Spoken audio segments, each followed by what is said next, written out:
autoke ja kuidas saata. Seal on erinevad septakordid ja kaks sekstiga-akordi, C6 ja F6.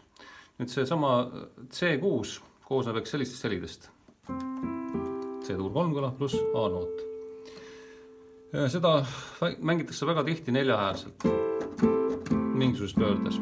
Võib ka mängida kolmehäälselt, aga praegu selles loos mängiks seda siis neljahäälselt. Teine akord on F6, jällegi selline või selline pööre.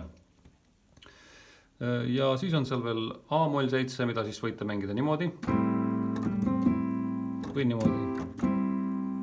Ja D-moll 7, mida siis võib mängida nii. Aga jah, et registri mõttes võib-olla siin ongi kõige parem koht. Ja ma mängin seda järgnevust natukene alguses ilma fonota.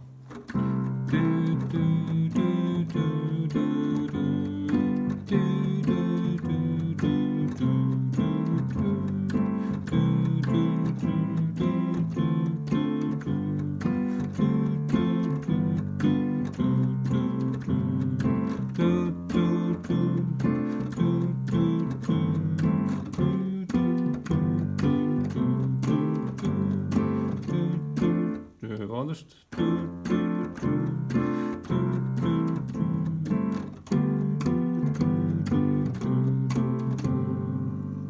Jah, et umbes sellest registrist siis valige ise A või C-moll 6, C6 või siis F6. G7 vahepeal mängisin siit ja nii edasi. Pane fono käima, ta on üsna kiires tempos. Intro.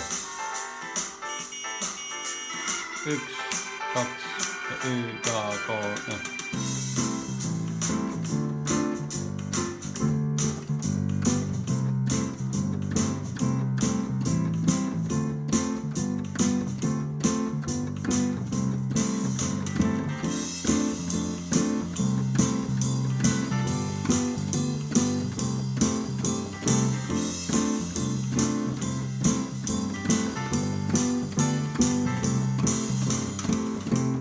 Vahemäng ja siis võtta teine sänd veel.